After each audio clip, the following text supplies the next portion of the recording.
Hello, everyone, and welcome to Hiring Our Heroes virtual career community. We are happy to have you with us today. Introducing myself, Director of Career Summits and Virtual Events for Hiring Our Heroes. And today is Industry Thursday, and we are excited to have with us two members representing the financial services industry. And both of the employers joining us today are hiring. So this is a great time to connect, especially if you're looking to pursue a career in the financial services industry. A few housekeeping notes before we get started. Down at the bottom of your screen, you will have the option to submit questions for our panel members today. We will go ahead and pull from the Q&A portion, not the chat. So if you could redirect any of your questions to the Q&A, we'll go ahead and tee those up for our panelists. All right, let's jump right into it and introduce our panelists. First up is Will Williamson. He is the Director of Veterans Initiatives for Prudential. And Will, I'll turn it over to you to introduce yourself, and then we'll move on to our next panelist. Hi, good morning, everyone. My name is Will Williamson. I am the Director for Veterans Initiatives at Prudential. I deal a lot of the military talent matchmaking with our transitioning service members, and also do a lot of work with our military spouses as well into getting them placed at Prudential and other like-minded companies. Very excited to be here this morning. Thanks for having me.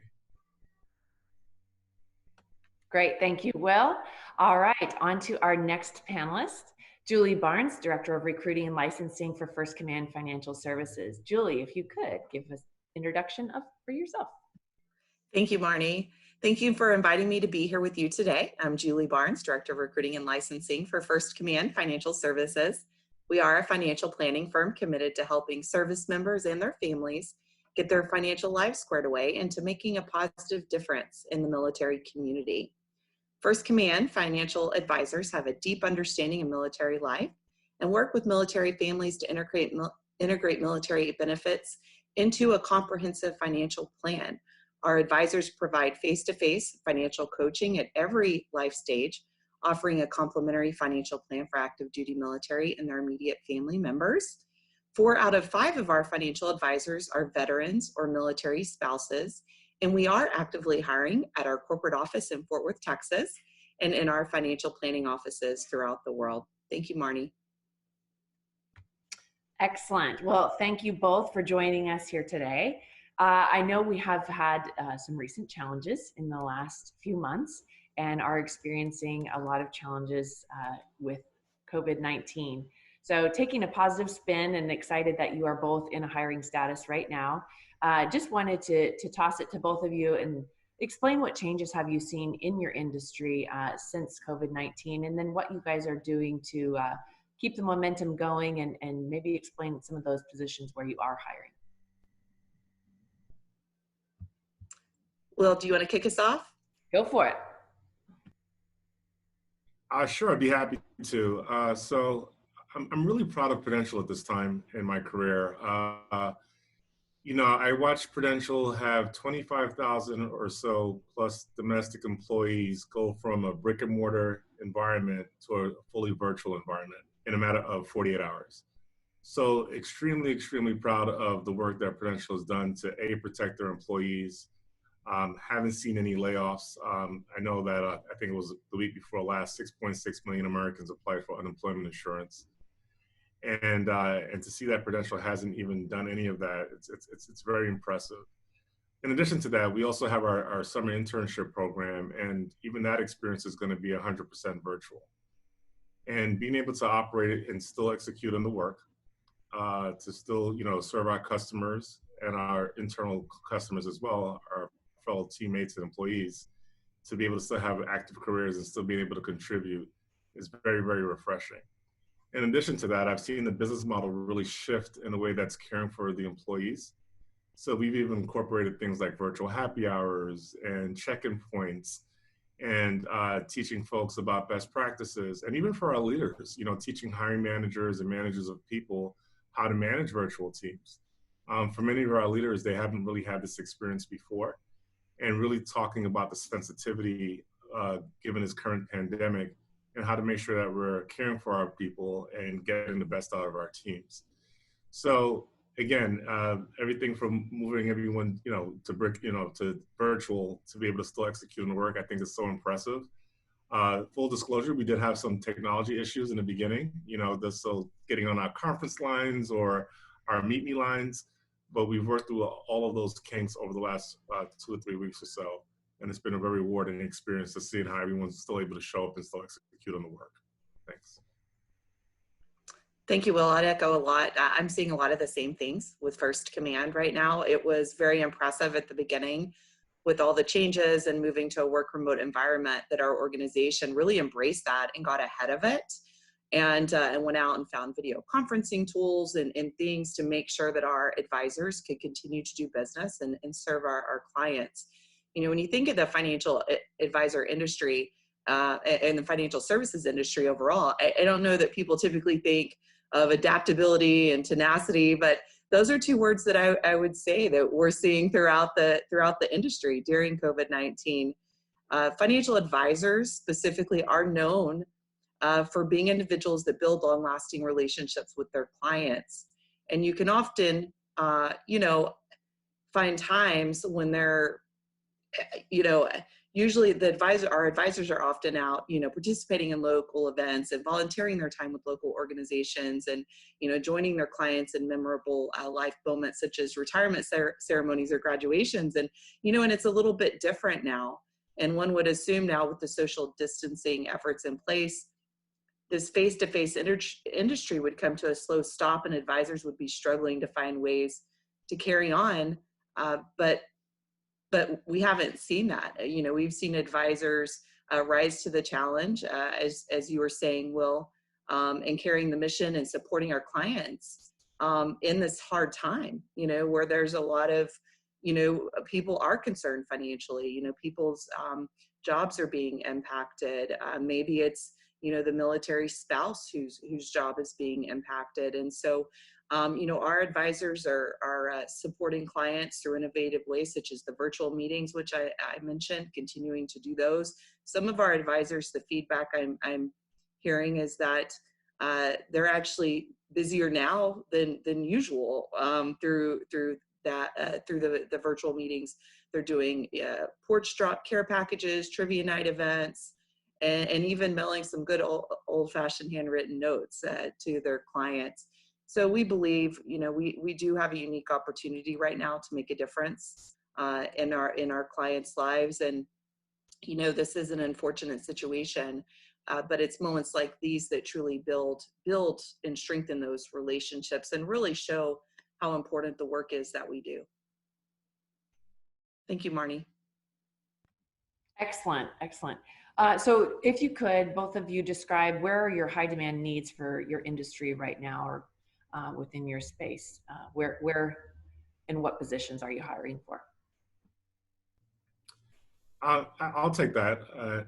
We're still hiring on all types of positions, everything from financial advisors to project managers. When I think about a company like Prudential, and I know this is a finance industry overview brief, but I think about, serving in the military. I served in the Marine Corps.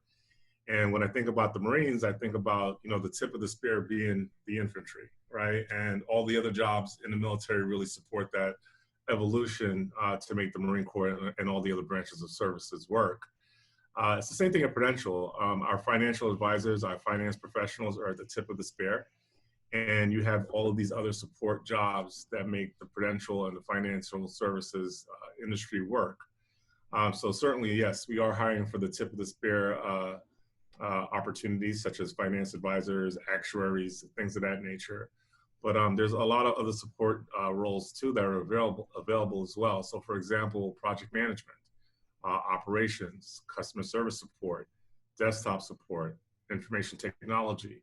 All of those roles we are hiring for currently. I am working on a different work stream at Prudential at the moment, where I'm working with the virtual onboarding process. So even our employees today, we're actually onboarding them virtually. And I've seen over the last 3 weeks that we've hired over 108 new employees to the enterprise.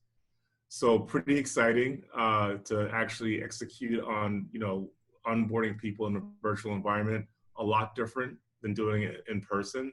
But again, what a unique opportunity to bring in 100+ people over the last few weeks and really, integrate them into the company, making them feel included. I know this wasn't a question, but one of the mantras at Prudential and other like-minded companies, not just Pru, is to make sure that people are feeling included at work. So diversity and inclusion is something that Prudential holds very closely. And in that evolution and given this current pandemic, this current virtual environment, really making people feel cared for, making sure that people feel included into the company, feel acclimated. If they have questions, they can reach out to someone. Because imagine being a new hire, knowing that you're going to go to this exciting Fortune 50 global financial firm, and then, this unfortunate pandemic hits, and then you're unable to come in the office and engage with the other employees. So really using this virtual environment as an opportunity to pivot and do business a little bit differently. But at the end of the day, still being able to execute on deliverables. So to answer your question, Marty, we haven't stopped recruiting. We are recruiting several roles. Everything, again, from financial professionals and all of the other support functions as well. Julie? So I will add to that, Will, thank you. And I'm seeing a lot of the same things and experiencing a lot of those things. We did onboard 2 employees over the last few weeks virtually. That was a new experience to me, which has actually gone very well. It's been a lot of fun figuring out and being innovative as to how bring in new employees and keep them engaged and get them engaged and trained. In addition, though, we as an organization over the last several years, there's been a tremendous amount of resources dedicated to building out our technology and just that infrastructure, the digital infrastructure. And I'll say, the majority of companies, while we're a financial services firm, we're also being told, but, we're also a digital firm. Every company's digital nowadays. So, we have a marketing department, we have an HR department. We have a very significant business infrastructure team with technology. And so we, in Fort Worth, we have positions available in really any of those areas that somebody's interested in, specifically to financial services. I would say the biggest demand in the industry is the need for more financial advisors. And while the reality is there are some companies contracting right now.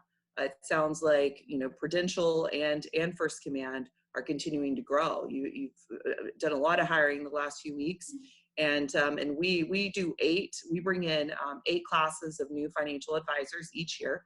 And as I said, the majority are transitioning military or military spouses or someone with a strong affiliation and a desire to really give back to that community. And we were very concerned. We had our last class. It started April 20th, so this Monday, one of our 8, and we were working through challenges with making sure people got their licenses in place. And how are we going to pivot? How are we going to adapt to that? What are we going to do? We don't want to delay the start of these advisors. So the company, our new advisors, and so the company actually made some pretty significant decisions, which allowed us to actually bring in 54 new advisors, which is by far our biggest class that we brought in at one time, I think, in the history of the company. So under the current circumstances, it's a really exciting story to say, hey, there are so many opportunities in financial services. And as far as the industry, you hear us talk a lot about the financial advising side, primarily because it's such a significant opportunity for the right person. Marnie, back to you. Yeah, great answers. And I was taking copious notes myself. I mean, lots of good stats and really the depth and breadth of positions that you do have available under that financial services umbrella, and how you guys are finding ways to do virtual onboarding and going through the training that you said in the largest class, 54. That is just like, that's leading the way. There's no momentum being lost here at all, I can tell. So moving on to our next question. How can job seekers connect and ensure that they are competitive for opportunities within your organization or industry? So I'll take that. My leader, Jim B. Mustafa, likes to call me the military talent matchmaker. First it starts with, really going to the website, seeing if there's any opportunities that you might be interested in, but I can't emphasize enough just the power of making connections, right? So this is a very good connection point, having an industry overview brief for what's going on with professionals like Julie and Marnie and myself to really connect, right? Once you do connect with us, let's talk about some of the opportunities that you might be interested in specifically. And let's talk through your resume. So not only just your interests, but also where your background and your interests might align. And let's have those kind of conversations. Now, I shared earlier that I served in the Marine Corps. I've never gotten a job by simply putting it into a job board, applying. I think my resume is pretty impressive. That hasn't been my experience. It's been that experience coupled with really drawing those connections and meeting people that can help me along the way. So to answer your question, I would say first and foremost is to really do a self-assessment and figure out what is it exactly that you want to do. And even more importantly, if you don't know what you want to do, kind of rule out the ones that you don't want to do. I think that's equally as important, because what that will do is kind of have you focus on areas of opportunity that you might align. And then reach out to someone like myself or like a Julie and say, hey, look, I'm interested in these 3 roles or these 2 roles or these 5 roles, whatever it might be, and have a deeper conversation in each role specifically, and then seeing if that can help you with alignment. What I often find as a bit challenging is when someone reaches out and says, hey, Will, can you find me a job at Prudential? That is not a very thoughtful conversation. I know this is being recorded, so I won't tell you what I think when people say that, but certainly, a more robust and more meaningful conversation is when people say, hey, Will, I'm not really sure what I want to do. I looked at these 2 roles. It really piqued my interest. Here's why.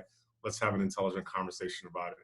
What that does, it really allows me to kind of calibrate and level set what your interests might be and what opportunities might exist so that we can help you find an opportunity. So yeah, reach out to me. I'm on LinkedIn, certainly. I'm sure Marnie will be able to provide my email and my information. I find that people that reach out to me quickly and share their interest usually have some success. And if it's not a Prudential, I'm happy to share, your information with Julie at First Command or any of our other HOH consortium of employers that are from other like-minded companies. So that's how I go about it. Thank you. Julie? Thank you. Absolutely echo everything you said. I think the self-assessment is really important, especially if you're looking at starting your transition out of the military. You need to ask yourself questions. Do you want to do something very similar to what you've done in the military, or do you want to do something completely different? Maybe it is own your own business. And then researching the possibilities, preparation, prepare, and network. One excellent way to network to help build your network, especially if you're moving quite a bit or maybe where you want to be isn't where you are located today, is utilizing LinkedIn. LinkedIn is an incredible tool that I know my entire recruiting team uses. Many of our district advisors are active on there networking, and not necessarily even reaching out about career opportunities, just networking in general, finding like-minded people in the area and other centers of influence, based on the needs and goals. So, I recommend, getting active on there, making sure that you're showing your skills and what you've done and start connecting with people in the industry that you want. Follow industry influencers to stay in touch with changes and trends. It's a great way to keep in touch with what's going on within the financial services industry. And then if you have time on your hands and have done the above, make sure you work on your resume, make sure it reflects your desires, your interests, and your applicable skills. And then there's also opportunity, if you've done the research, look at degrees, certifications, credentialing that might continue to help you build that resume. What is it if you're really wanting to get into, say, an accounting role or a financial analyst role or whatever, a financial advising role? What are the requirements? What are you seeing out there, and where are your gaps in your resume, and what are steps that you can start taking to fill those gaps in? For example, majority of people that get into financial services, especially financial advising, are going to be required to take a Securities Industries Essentials exam. And it's necessary, it's a requirement, but it's an exam that an individual could study and register and take on their own, which then adds to your resume and is a stepping stone for you. And so those are things to keep in mind as you're doing that self-assessment, you're doing your research. What are things that you can be doing actively to continue advancing you towards your goals? Great. Yeah, you touched on kind of where I wanted to go next is the training certifications. What types of things does an individual need to possess before they're entering the financial services industry in a variety of different lanes? And then what are you guys doing, either Prudential or First Command, to offer once they're on board? What are the growth opportunities and what types of training educations available once they're on board? So I can answer that. I certainly think that, you know, although the training and everything to become a financial professional, even if you don't have the experience, Prudential is willing to train, you know, in lieu of you getting your licensing. And once you are licensed, there's obviously additional training and job shadowing, and there's you know, a team to support you on becoming successful. No one's going to expect that you're going to come and have all the information. The managing director or the leader of each individual office, they're charged with making sure that you're going to be successful. So everything from booking appointments, how do you build your book of business, how do you close a client, how do you meet with clients, all of the things that goes into the entire evolution of becoming a successful financial professional, they'll be able to support you on that. We really do look to hire primarily for cultural fit. Of course, we want individuals, no matter what the position, of course, there are minimum skills and requirements you're going to have depending on the position. As far as securities licensing, insurance licensing, anything along those lines, we do typically sponsor and support and pay for that for the individuals that are going to be joining our firm in that capacity. Even for many of our corporate jobs, oftentimes the licensing may be something that's preferred, or it may be something that, you know, is a requirement for the job, but you'll be hired in with the understanding you may have 90 days to get the licensing complete. So there's a lot of, I will say, and I'm sure Prudential's the same way, but with First Command, I mean, we have a significant investment in training, and training our training and leadership development, no matter what the role is. So for a new financial advisor coming in, you know, there's so much information you have to know, and you know, you get trained from day one. You know, you're working on licensing, you're, you know, learning conversations, you're learning how to work with clients. And then for just general leadership development, that's one of the strategic priorities of the company, no matter what role you start in with the organization. Excellent. All right, so I'm going to take this a little bit of a different path. So we have individuals that are maybe in the timeline or the window of exiting the military, or trying to figure out, you know, what the hiring timeline is. When should they start engaging and networking, applying for jobs? What can you describe what the interview timeline is? If you get that far, are there different levels of interviews? Just what should they prepare for, and how far out should they start? Okay, I'll start with that. I think you want to start as quickly as you know that you're going to be exiting the military. You know, I, for one, did not do that. I waited till maybe like my last 3 months before getting off active duty to start looking. But I was successful. I got out the Marine Corps on Friday. I went to work on Monday. Way too soon. I don't really suggest that. You know, give yourself a little bit of time to kind of decompress and really be thoughtful about the role that you're looking for. But I don't think, you know, even a year out is too early to start having these types of conversations. Again, you know, I like to liken it to like camouflage. It's continuous. You know, you always want to make sure that you're going out there, you're building relationships, you're meeting new folks, you're learning about different industries, you're having those conversations early and often. In the recruiting world, there's a term that I like to call the opportunistic hire, where sometimes there may not be a role for you right then and there, but through conversation, there might be a role for you down the line. So if you're 6 months out and you have a particular geographical location preference that you're looking at, or a particular role that you're looking at, even if it isn't open today, having that kind of dialogue and building that rapport with the recruiter or whatever representative from the company that you might be interested in will pay you big dividends in the end. Continuing to reach out on LinkedIn and also sharpening your skills. I mean, every conversation that you have with a professional while exiting the military is your practice really for that interview, right? So you're practicing your elevator pitch, you're practicing, your interviewing techniques, you're answering behavioral style interviewing questions. You're really trying to refine and shape in your brand in a way that you want to show up to the rest of to this new environment, to the civilian sector. So I would just say it's never too early. Utilize every conversation as a speaking opportunity to refine your skills. Every time I speak to someone, I think it's somewhat of an interview, or I'm being evaluated on if I could be a potential fit. Julie brought up something earlier that I didn't mention, but I'm really happy that you did, Julie, about being a good cultural fit. One of the terms that I really liked, and I used to say this when I was a Marine Corps recruiter, is BLT, right? Not bacon, lettuce, and tomato, but people have to believe like you and trust you. And when they believe like you and trust you, that's what's going to determine whether or not you're a good cultural fit. And not just the culture of the organization, but also the culture of the group that you might be working with.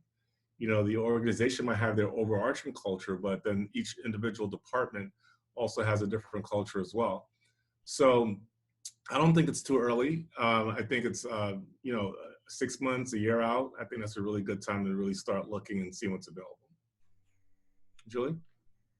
Yes, we typically recommend 6 months to a year out, but it's never too early. I mean, it's never too early to network. It's never too early to do a self-assessment and evaluate what's really important to you.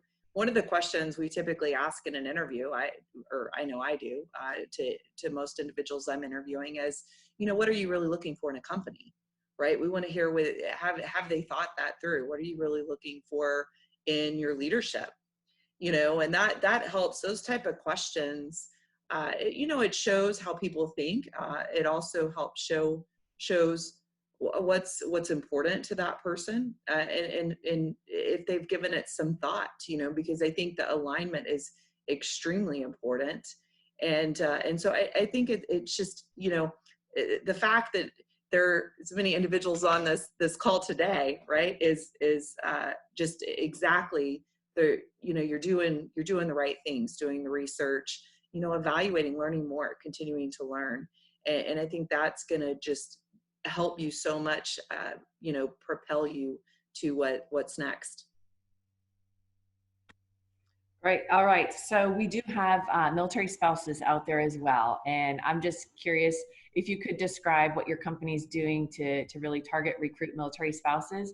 And follow on to that, which is a question that came up in our Q&A, is we're doing virtual work right now, but are there plans to do more virtual or retain some of this virtual work, even if we were to return to normal, or when we return to normal, right? The new norm. Will, you want to start? Sure, I'm happy to. So it sounds like a two-part question. So the first question is, what are we doing to recruit military spouses? So obviously, partner with Hiring Our Heroes for their military spouse efforts, and reaching out and speak with spouses. Highly encouraging spouses to apply. Self-disclose the fact that they are military spouses. I think it's extremely important, especially if there are any kind of date gaps or job gaps in your resume. I mean, self-identifying like, hey, I'm a military spouse, really has, talent acquisition professionals will now understand if there's any kind of gaps to your resume or to your employment, which is fine. I really love the question that was posed on the question and answer, because I'll just share with you a quick personal story. So my family and I are thinking about moving to Florida. And I've been in my current role for about 5 years. I've been in Prudential now 6. And I've been reluctant to talk to my leader about potentially taking my job, even though I create programs that help military spouses and veterans be able to relocate.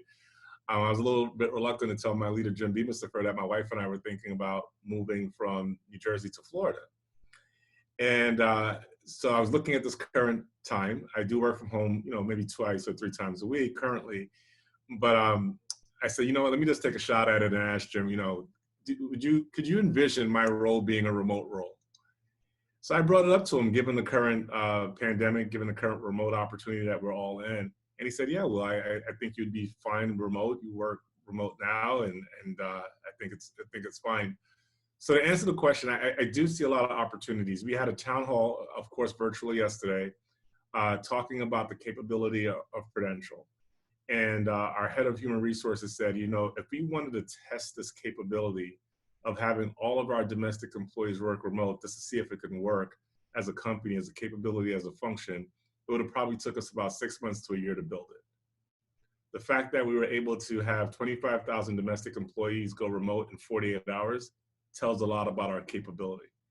So do I see some of these roles becoming remote? Absolutely.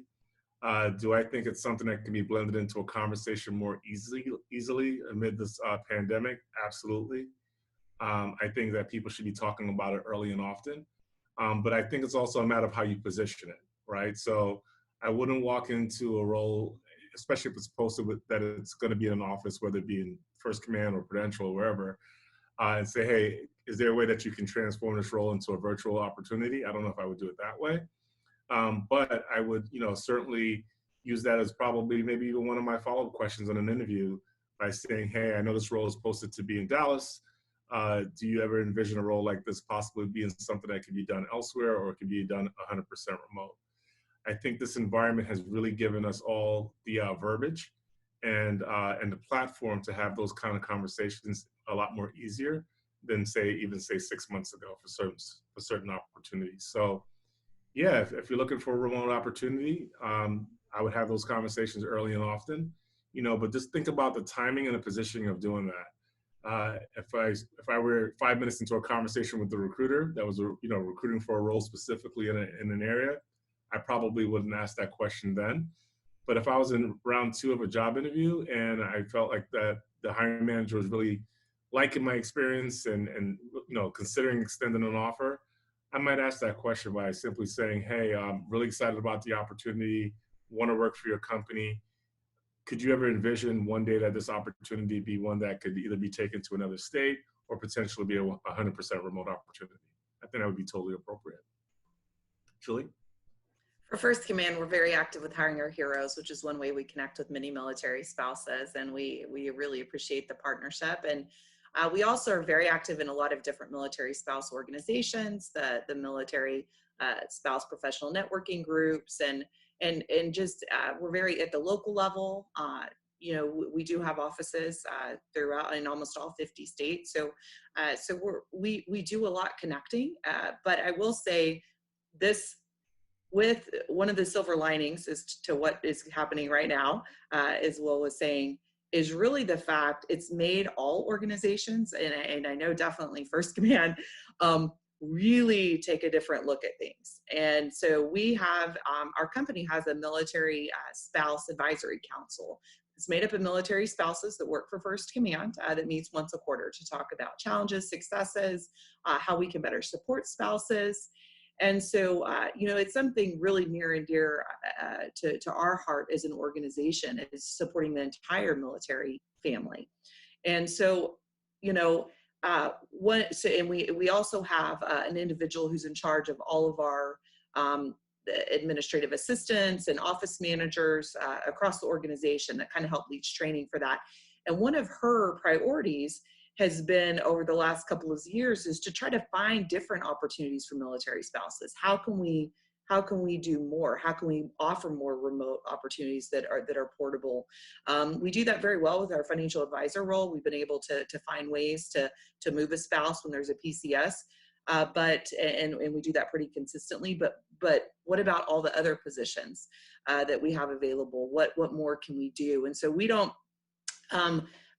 We haven't made any significant changes there yet as far as new opportunities, but I know it will be coming because we've had to shift how we're doing business in so many ways and be able to do it remotely. So I'm excited about, I think, what we're going to see over the next 6 to 12 months. That is good news. That is good news. All right, so now we have a question coming in our queue. It is, considering the various factors, what is the average pay range for first-year advisors for both companies? Hi, so I'll start. I think the average pay range just kind of depends on the individual. I mean, this is one of those opportunities where what you put in is what you get out of it. I don't know if there is an average. I mean, I think that you have some associates that make on the high end. Julie may have a different experience. I think there's associates that make in the mid range. But it all depends on really what you put into it. This is really an opportunity, and I think there's a follow-up question about whether you're 1099 and tax purposes. This is really an opportunity to build a business, and that's how you should kind of go into it and approach it, right?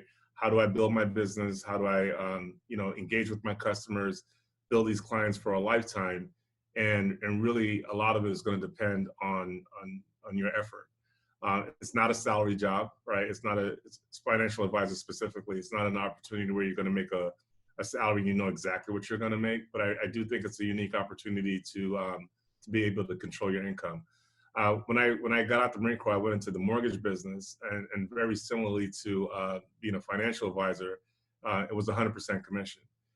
And even though I believed in my skill set, I believed in my ability. It was really a great way to control my income. And they had advisors that had been there for 5 years. I had been there for 3 months, and I did better than in those particular months.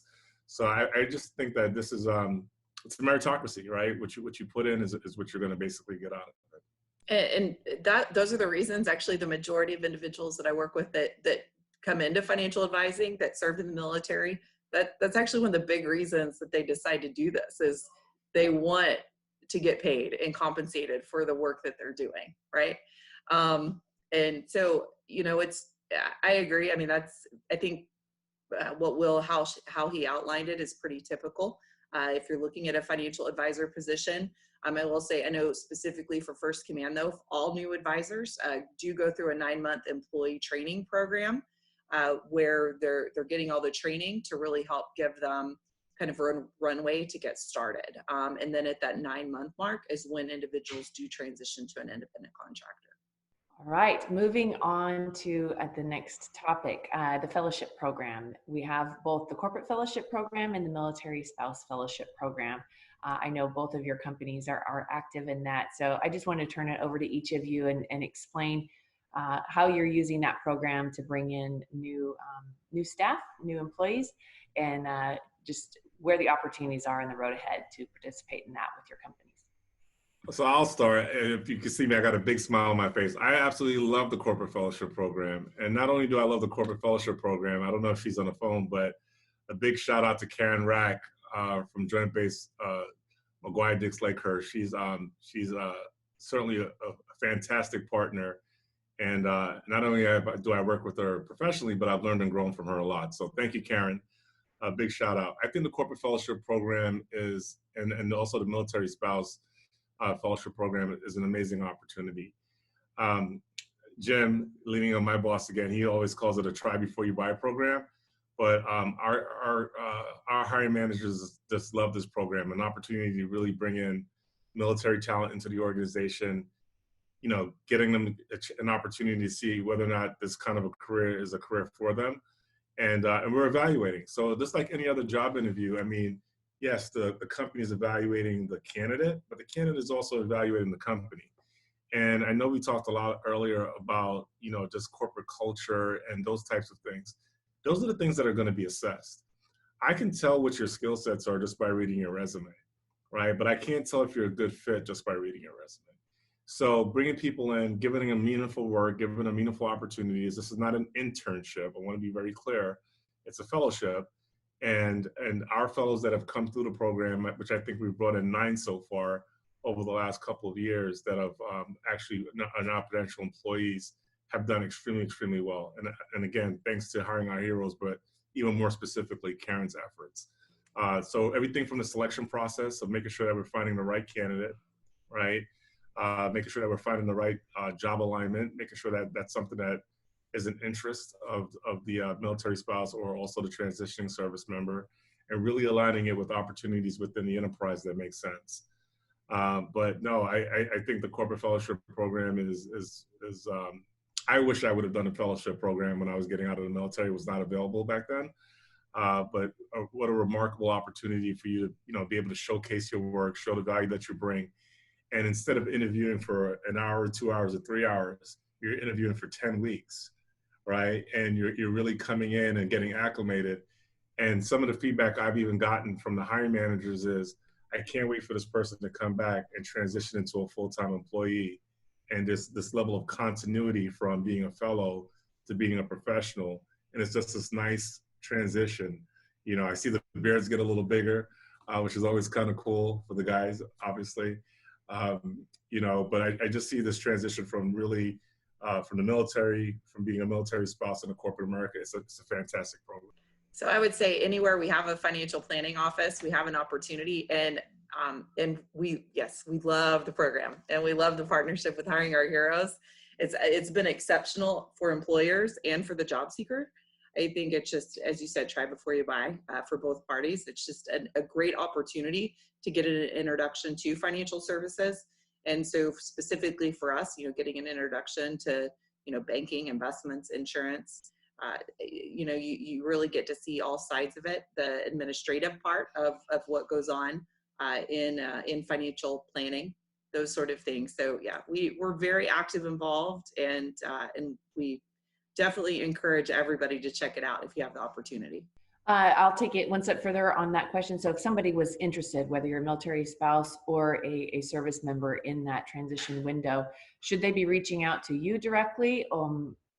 And then do you guys work with them on perhaps maybe the level of interest or the application process? Do they work with a certain location? We have corporate fellowship program managers, military spouse fellowship program managers.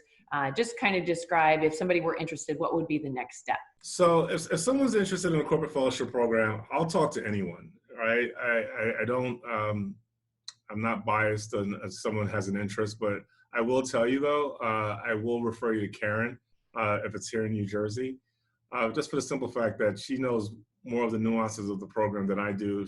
I rely heavily on her expertise and skill set. And what could end up inadvertently happening is I could be very excited about you wanting to come into the program, but there might be some parameters between the military and Hiring Our Heroes that needs to be ironed out with TAD or TDY and all those other things that I don't have to worry about anymore since I'm no longer in uniform. But I would rely heavily on Karen. What you don't want to have happen is you don't want to get conflicting information, right? So I might be very excited about you. I might be thinking about, here's this great opportunity in finance, or here's this project management role. And Karen's like, oh yeah, the person never turned in their paperwork, or their command didn't give them approval. So all those things needs to be ironed out. But yeah, feel free to reach out to me, but do know that I am going to rely heavily on Karen Rack and have you work with her, especially for some of the preliminary details. Julie? Yeah, 100%. Anybody interested, we really encourage to go through Hiring Our Heroes directly. Go to the website, there's great information there, go to the program manager.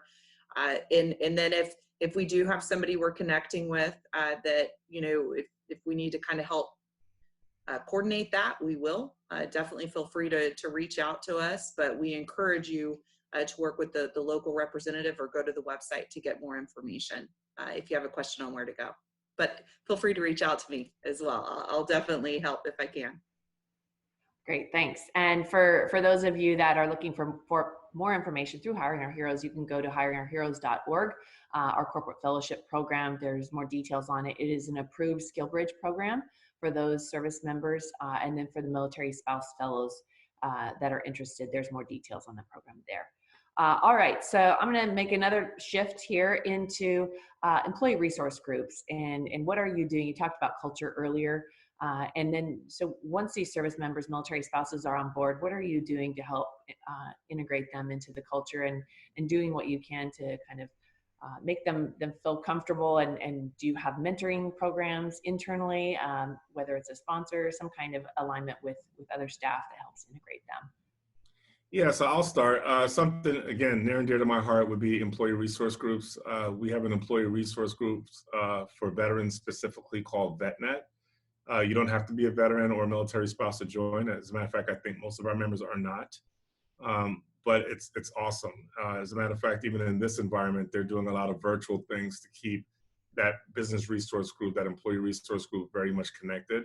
So everything from virtual happy hours to coffee chats, things of that nature, just to making sure that people feel included.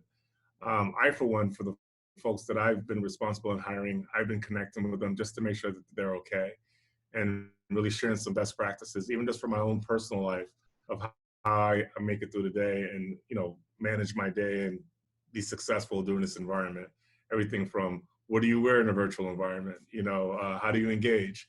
How do you check in? What kind of technology tools can you use to support you while you're in this virtual environment? In terms of mentorship, something very near and dear to my heart, yes. So we do have mentors at Prudential that are, again, through our VetNet affiliation, our business resource group, that we can align. We don't necessarily force people to have mentors, but we highly encourage that you have a mentor. True story, my boss today, he was my mentor when I first started. He's still my mentor, kind of, but he is my boss. The organization was very big, it was very complex. I wanted to reach out to someone that kind of had a similar background as mine. I wanted someone that served in the infantry, just in case I wanted to have a very courageous conversation. So I picked Jim Beamister. He was a good person to understand the organization. He had been at Prudential at the time, I think about 20 years. He's been at Pru now, I think 24 years. And so there's lots of mentorship opportunities to really connect. And they're meaningful opportunities too. It's not just, you're having a conversation over a cup of coffee just about life, but it's also, how can I be successful? What's the trajectory here? What are some of the best practices that I can use to implement to really kind of fit into the culture? How do I navigate through the culture? Things of that nature to ensure your success. So yes, Marnie, all of those things do exist. Business resource group, mentorship opportunities, development opportunities. I, for one, right now, I mentioned this a little earlier, I'm also in a stretch assignment. So not only am I doing Veterans Initiatives work, which is my primary job, but I was really interested in learning more about the HR onboarding experience. So now I'm on that pilot as a subject matter expert. So there's other opportunities to really develop yourself if you have other interests that are aside from your primary job. Julie? We have an employee resource group. It is not specific to veterans. It is open to all employees, but it is there, and it's very much employees and advisors feel they're all very much encouraged to take advantage of that for if needed.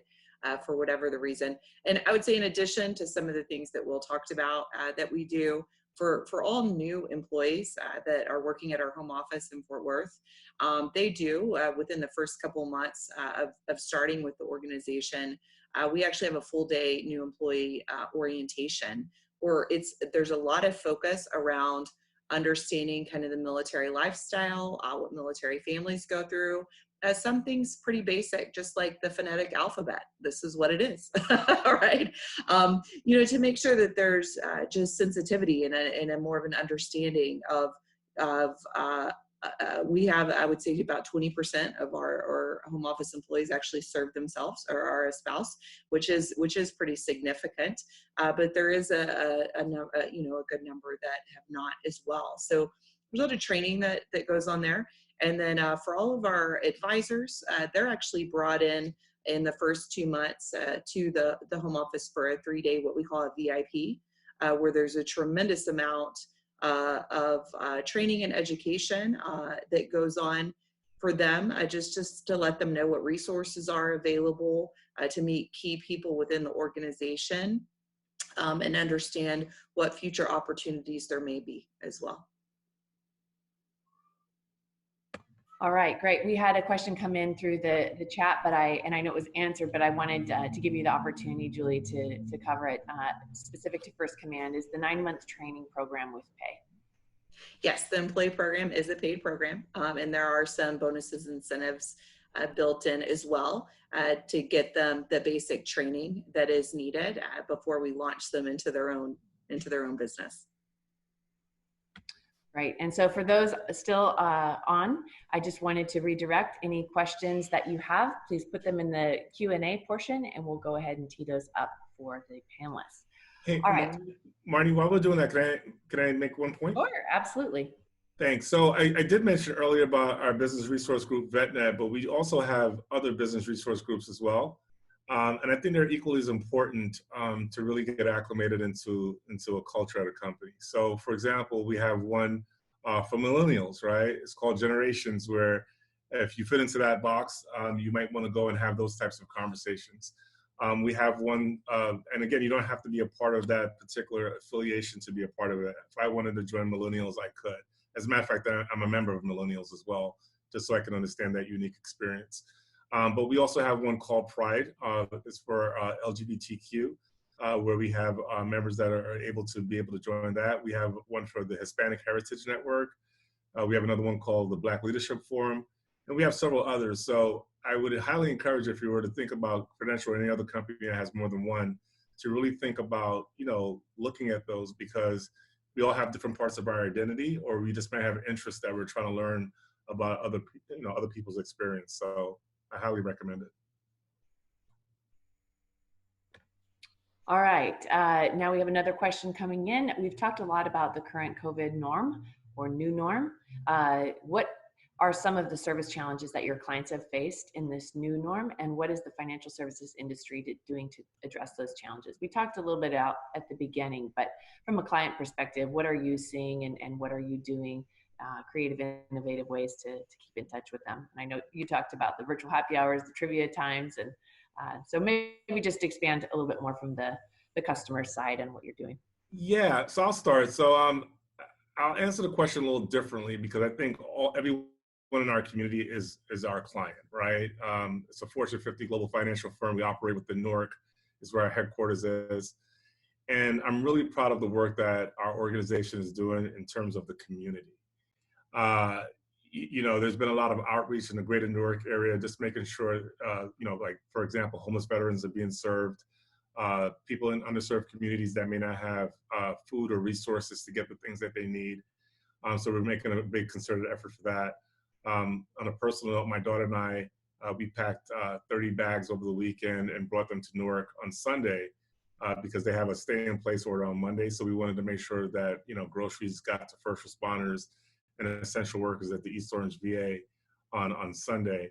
So there's a lot of effort through our corporate responsibility arm that's been out there doing a lot of work in the community, making sure that people feel supported. And not just through food and resources, but also through mental health awareness.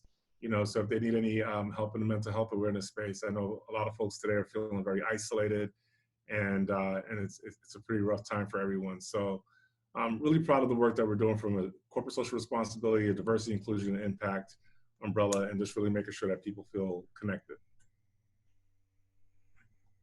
Julie? And I would say, in addition, one of the biggest things we're doing to help the client, any challenges they're facing, is making sure that the lines of communication are open.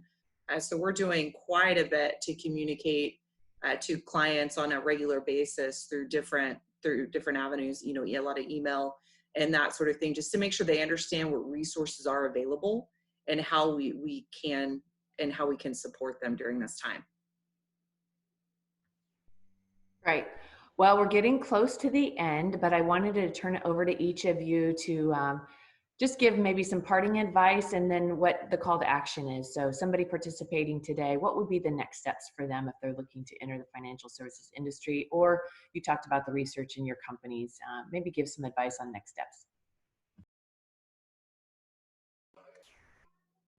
So I'll start. I would just say, really do a lot of research in the career that you're looking for.